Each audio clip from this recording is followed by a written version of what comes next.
The early morning sun peeked through the autumn trees as Mike walked his usual path through the forest.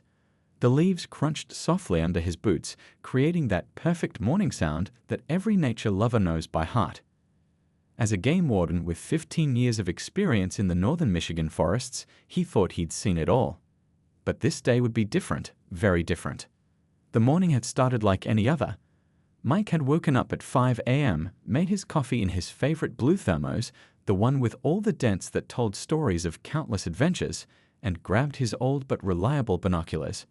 His wife had packed in his usual lunch, a turkey sandwich and an apple, just like she had done for the past decade. "Be safe out there," she'd said, just like she did every morning. Mike had smiled and given her a quick kiss before heading out. Little did he know that this ordinary Thursday would turn into one of the most memorable days of his career. As he patrolled the eastern section of his territory, something caught his attention. At first, it was just a feeling, the kind that comes from years of experience in the woods. The birds were acting differently. Usually, this part of the forest was full of their morning songs, but today, there was an unusual pattern to their calls. It was almost as if they were trying to tell him something. Mike pulled out his binoculars and scanned the area. The morning mist was still hanging low between the trees, making it a bit tricky to see clearly. He slowly moved his view from tree to tree, looking for anything out of place. That's when he spotted something near an old oak tree about 200 yards ahead. At first glance, it looked like maybe someone had left some camping gear behind, not uncommon in these parts, though it was always disappointing to find litter in the forest. But as he adjusted the focus on his binoculars, his heart skipped a beat. There was movement, small but definite movement.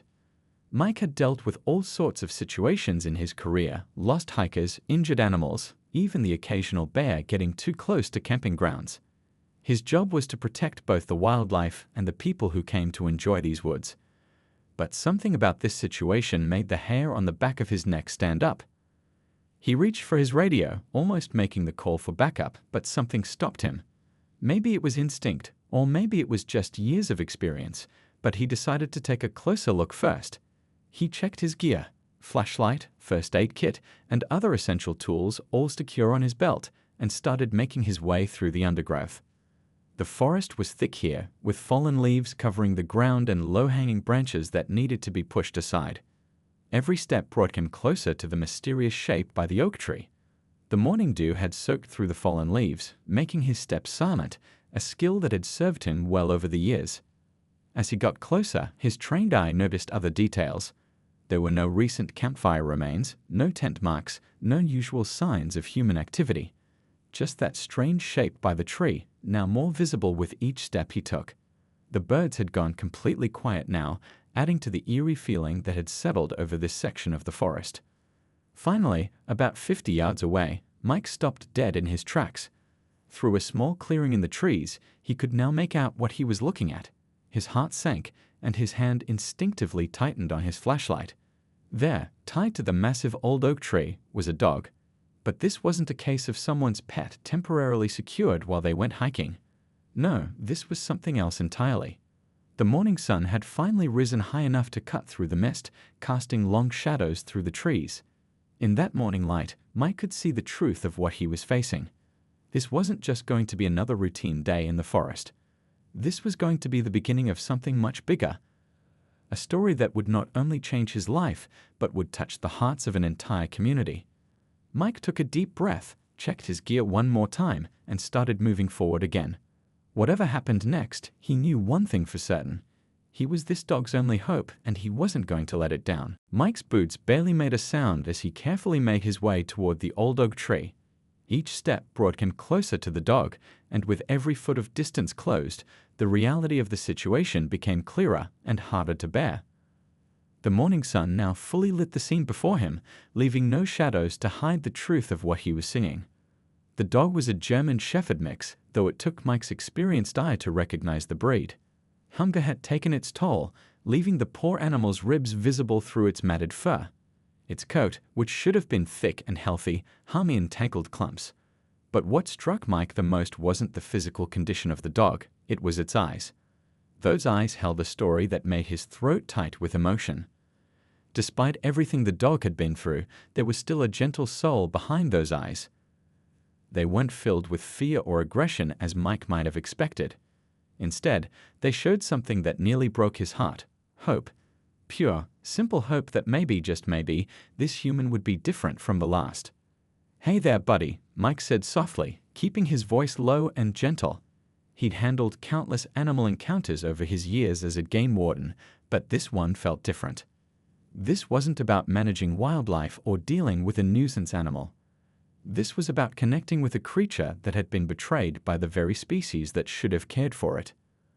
The dog's ears perked up at the sound of his voice, and its tail, though weak, gave the slightest wag.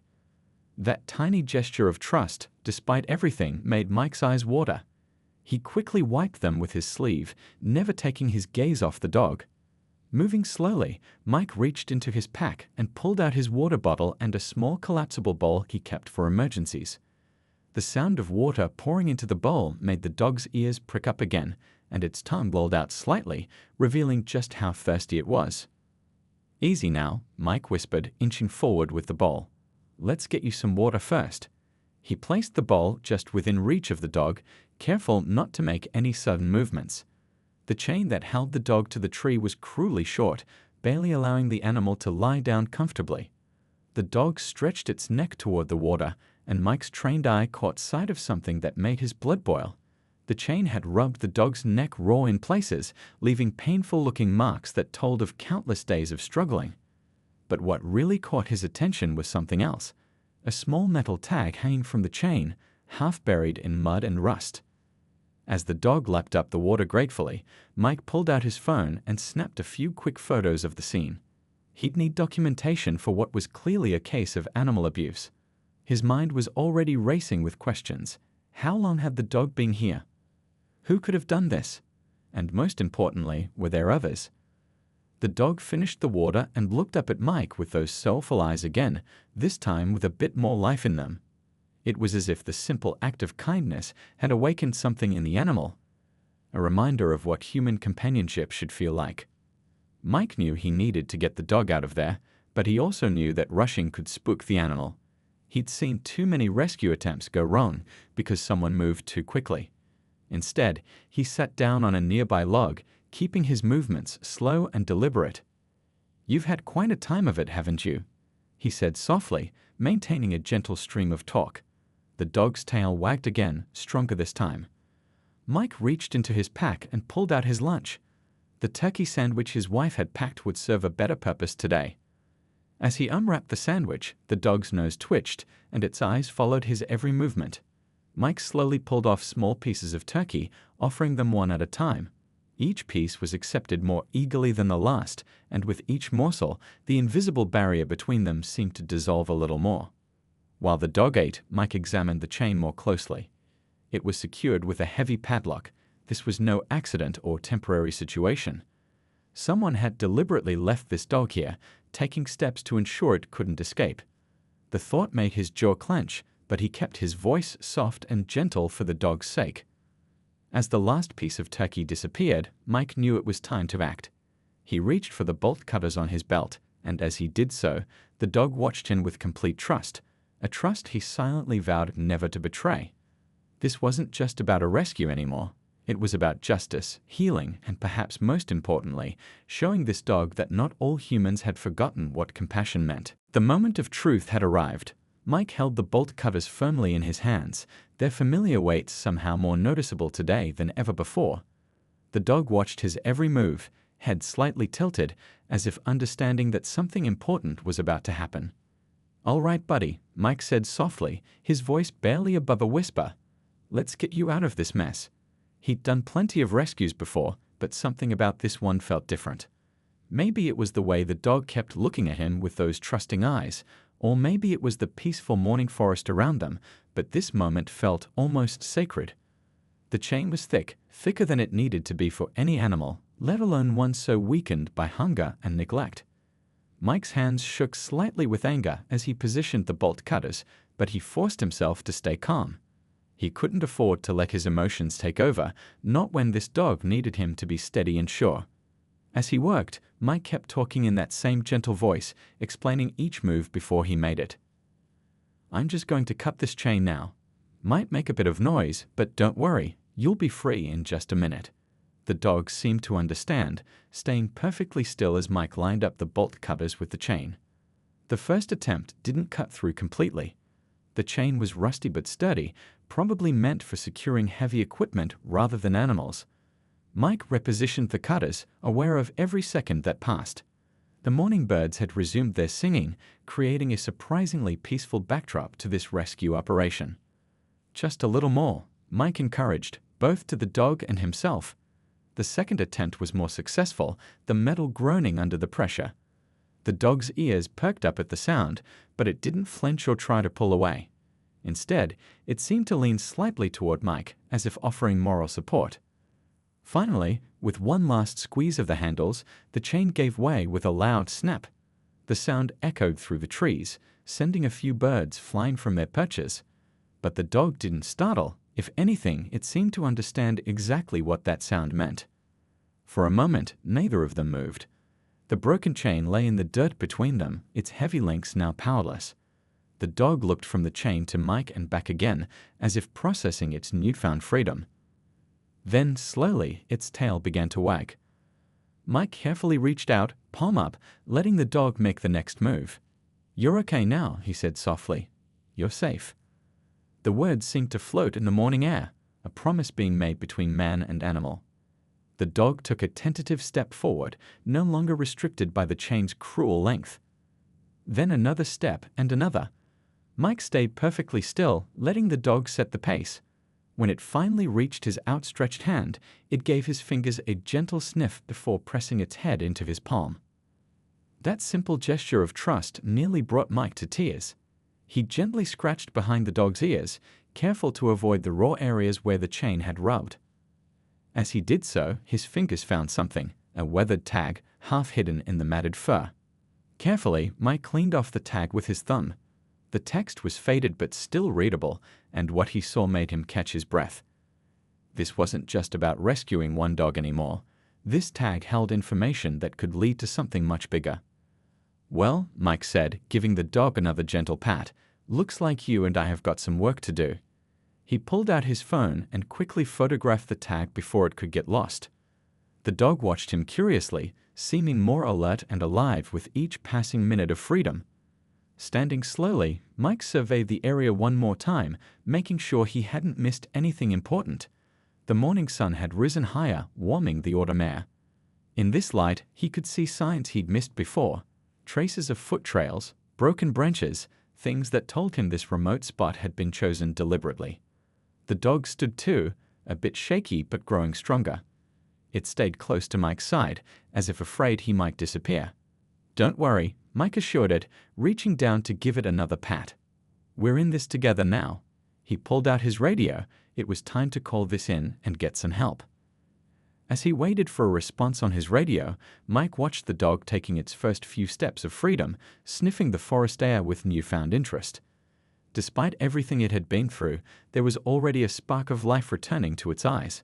Sometimes, Mike thought, the greatest rewards of his job weren't in the big victories, but in these quiet moments of transformation, watching hope return to a creature that had almost lost it completely. Back at the ranger station, Mike watched as the rescued dog eagerly lapped up fresh water from a clean bowl. He'd decided to call him Scout. Something about the way the dog kept looking around with such keen interest, taking in every detail of his new surroundings, made the name feel right. The small station office, usually quiet except for radio chatter and ringing phones, was now filled with the gentle clicking of Scout's nails on the linoleum floor as he explored his temporary home. Mike's coworker Tom had already fallen in love with their new guest, sneaking him bits of his lunch when he thought no one was looking. "Can't believe anyone would do this," Tom said, shaking his head as he watched Scout investigate a squeaky toy they'd found in the station's lost and found box. The toy was probably left behind by some campus pet, but it was bringing Scout more joy than they'd seen from him all morning. Mike sat at his desk, spreading out the photos he'd taken at the scene. The tag he found on Scout's chain was sitting in front of him, cleaned up now and easier to read. Time and weather had worn away some of the text, but what remained was like pieces of a puzzle waiting to be solved. "Look at this," Mike called Tom over, pointing to the tag. "There's a partial address here, 1247 Pine something, and a date from 6 months ago." He pulled up the county's database on his computer, fingers flying over the keyboard as he searched for addresses starting with those numbers. As they worked, Scout padded over and laid his head on Mike's knee, as if offering moral support. Mike absently scratched behind his ears while scrolling through records. The gesture felt so natural, it was hard to believe they'd only met a few hours ago. "Wait a minute," Tom said suddenly, leaning closer to the screen. "Isn't that area near where they shut down that puppy mill last spring?" He pulled out a file from the cabinet behind them, flipping through pages until he found what he was looking for. The more they dug, the more disturbing the pattern became. Reports started surfacing from neighboring counties, other dogs found abandoned in remote areas, all within the last 6 months. Some had been found too late. Mike felt Scout press closer against his leg, as if sensing his distress. "Look at these dates," Mike said, laying out the reports on his desk. "Every one of them lines up with inspections at known breeding operations. It's like they're hiding evidence." The realization made his stomach turn, but it also strengthened his resolve. Scout had moved to the window now, watching birds flutter around the feeder outside. In the afternoon light, you could see his condition improving already, his eyes brighter, his movements more confident. The station's veterinarian had checked him over, starting him on medication for his wounds and setting up a proper feeding schedule to help him gain weight safely. Mike's phone rang, breaking the quiet concentration in the office. It was another ranger from the next county over. "Mike, you might want to see this. We just got a report about suspicious activity near one of our old logging roads. Sounds similar to what you found this morning." As Mike took notes, Scout returned to his side, that squeaky toy still clutched gently in his mouth.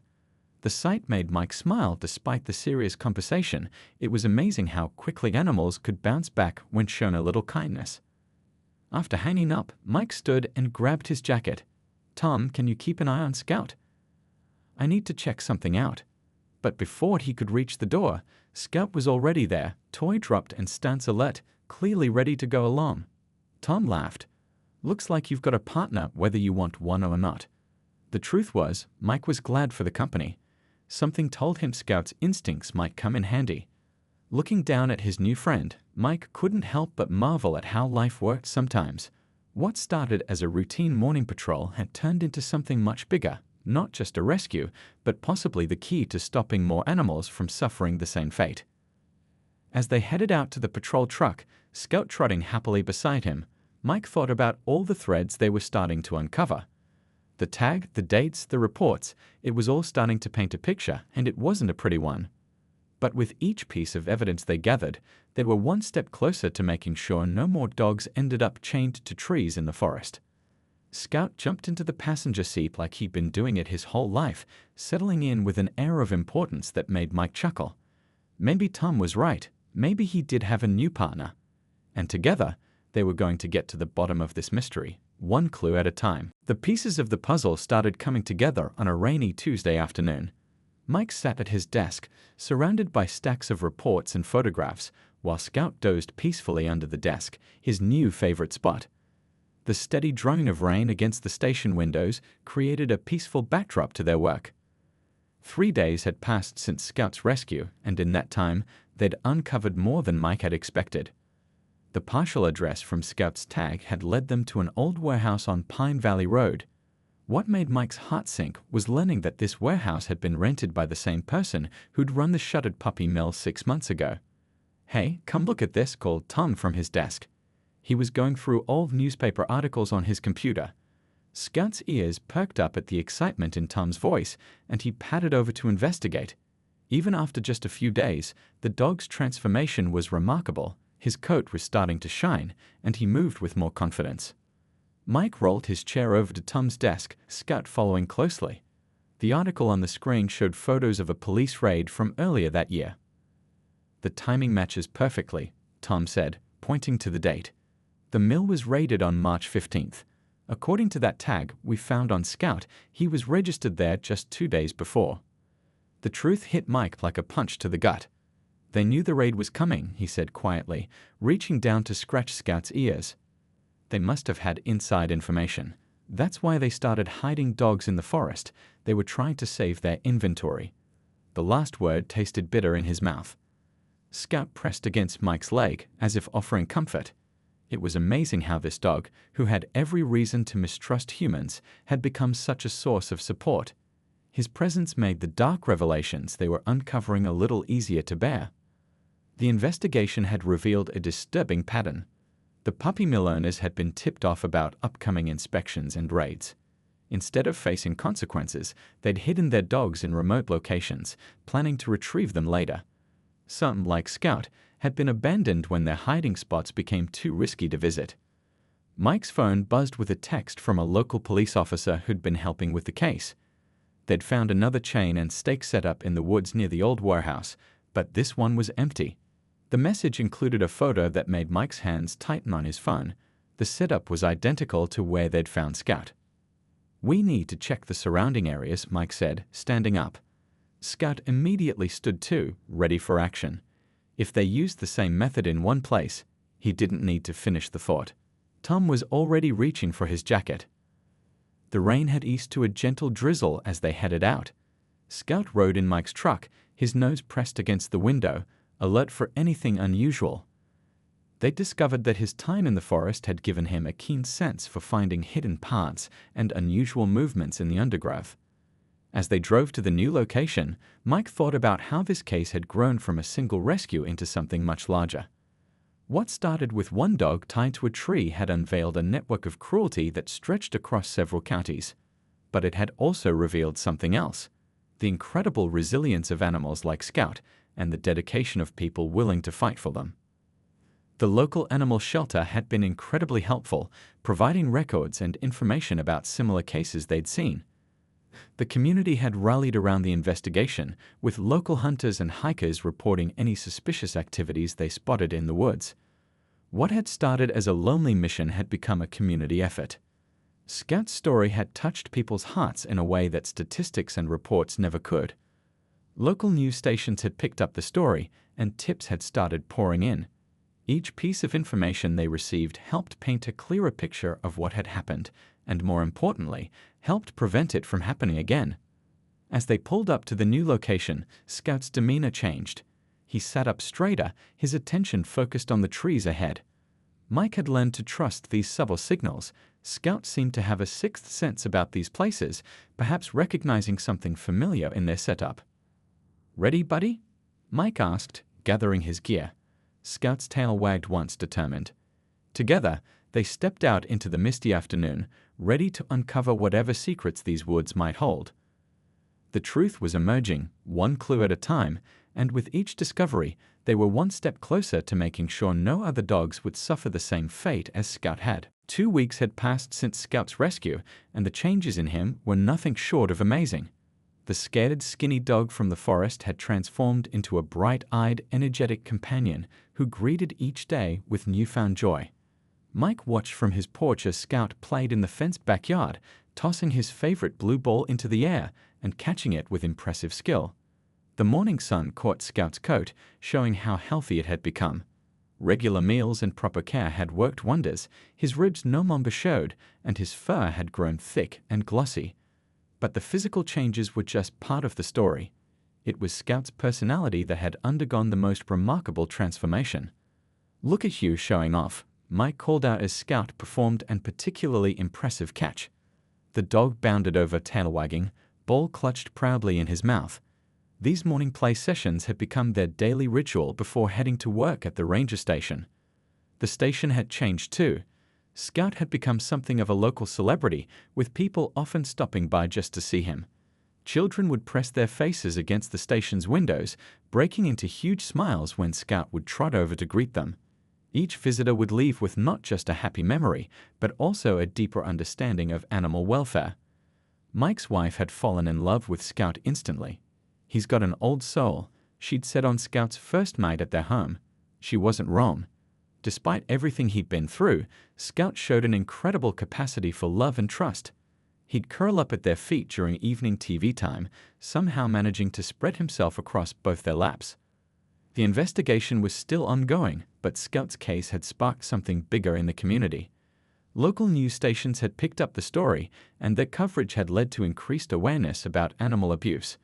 The station's phone now rang regularly with tips about suspicious activities and, more importantly, with calls from people wanting to help. "Ready for work, buddy?" Mike asked, grabbing his keys. Scout was already waiting by the door, vest on and ready to go. The vest was a new addition. Scout had started training as a therapy dog. The local animal shelter had suggested it after seeing how naturally he connected with people, especially children. At the station, Scout had his own corner now, complete with a cozy bed and a water bowl. But he rarely used them, preferring to make his rounds, checking on everyone who came through the door. It was as if he'd appointed himself the station's official greeter and mood lifter. The physical scars from his ordeal were healing nicely. The vet had been amazed at his recovery, saying Scout's will to heal was remarkable. The raw marks from the chain had faded, though the fur grew a bit differently there, a reminder of what he'd overcome. Today was special. A group of elementary school students was coming to the station for a presentation about forest safety and animal care. Scout sat attentively beside Mike as the children filed in, their excited whispers filling the room. His tail wagged gently, but he stayed calm and composed, somehow knowing these little visitors needed a gentle approach. "This is Scout," Mike began, watching the children's faces light up. "He has a very important story to tell us." The room fell silent as Mike shared a kid-friendly version of Scout's rescue. The children listened with wide eyes, some reaching out to pat Scout when he walked past them. One little girl raised her hand. "But wasn't he scared of people after being hurt?" she asked. Mike smiled, watching as Scout gently laid his head on her knee. "That's the amazing thing about dogs," he explained. "They can teach us so much about forgiveness and second chances." The presentation turned into something more than just a lesson about animal care. It became a story about hope, about standing up for those who couldn't stand up for themselves. The children left with a deeper understanding of responsibility and compassion, each one promising to be a voice for animals in their community. Later that afternoon, as Scout dozed in his favorite spot under Mike's desk, a local shelter worker stopped by with exciting news. The publicity from Scout's case had led to a record number of adoptions. People were not just adopting more dogs, they were specifically asking for the ones that needed extra care and patience. "You started something big, boy," Mike said softly, reaching down to scratch Scout's ears. The dog looked up at him with those soulful eyes, now bright with happiness and health. From victim to survivor to inspiration, Scout's journey had become a beacon of hope for other animals in need. As the day wound down, Mike watched Scout playing with Tom's daughter, who often stopped by after school. The dog was so gentle with her, retrieving the soft toys she threw and bringing them back with such care. It was hard to believe that just weeks ago, he'd been fighting for survival in the forest. 6 months had passed since that life-changing morning in the forest. The autumn air was crisp again, leaves turning golden just like the day Mike had found Scout. But today was different. Today, they were heading into the woods not to search for victims, but to train other rescuers. Mike adjusted Scout's new search and rescue vest, the bright orange material standing out against his now healthy coat. Who would have thought that the frightened dog from the forest would become one of the department's most valuable team members? Scout sat patiently, tail wagging as Mike checked the vest's straps one last time. "Looking sharp, partner," Mike said, giving Scout a final pat. Around them, a group of local hunters and outdoor enthusiasts gathered, ready for their first training session as volunteer forest watchers. The program had been Mike's idea, inspired by how many people had wanted to help after hearing Scout's story. "Everyone, gather round," Mike called out. Scout stood beside him, the perfect example of what their work could achieve. The group quieted down, their faces eager to learn. These weren't just hunters anymore. They were guardians of the forest, extra eyes and ears watching out for any animals in distress. One of the volunteers raised his hand. How did Scout go from being a rescue to becoming a rescuer himself? The question made Mike smile. It was his favorite part of the story to tell, not just because it was amazing, but because it showed how much good could come from even the darkest situations. "Well," Mike began as Scout settled down beside him, "it started about 2 months after we found him. We were out on a routine patrol when Scout suddenly started acting strange. He led us straight to an abandoned campsite where we found 2 puppies someone had left behind. If it wasn't for his instincts, we might have missed them completely. The group listened intently as Mike explained how Scout's natural abilities and his own experience of being abandoned made him exceptionally good at finding other animals in distress. Since then, he'd helped locate several more abandoned or lost pets, earning his official search and rescue certification just last month. As if on cue, Scout's ears perked up at a distant sound. "The training session would have to wait," Judy called. "Looks like we might have a real demonstration," Mike said, already reaching for his gear. The volunteers watched in amazement as Scout led them down a trail, his nose working the air, each step purposeful. 20 minutes later, they found what Scout had sensed, a lost hiking dog, tangled in some old fishing line near the river. The rescue was smooth and efficient, with the volunteers getting their first taste of real fieldwork. Scout stayed close to the frightened dog, somehow communicating a calming presence that only another rescue could provide. Back at the station that evening, Mike watched Scout playing with the rescued dog, now cleaned up and waiting for its owners to arrive. The transformation never got old, seeing an animal go from scared and hopeless to safe and happy. Scout had a special way with these cases, as if he was passing on the kindness he received. The local paper had run a story that morning about their volunteer program, featuring a photo of Scout in his working vest. The headline read, "From Chains to Champion, Rescued Dog Leads the Way in Forest Protection." Mike had the article pinned to the station's bulletin board right next to Scout's official certification. As the sun set, casting long shadows through the station windows, Mike reflected on how much had changed. The puppy mill case had led to multiple arrests, and new laws were being considered to increase penalties for animal abuse. But more importantly, it had sparked a movement in their community, a network of people committed to protecting the vulnerable. Scout patted over and dropped his favorite blue ball at Mike's feet, ready for their evening game. Some things hadn't changed. He still loved that ball more than anything, except maybe his morning rides in the patrol truck. Mike picked up the ball, smiling at how such a simple toy could bring so much joy to a dog who'd once had nothing. "You know what, buddy?" Mike said, tossing the ball across the room.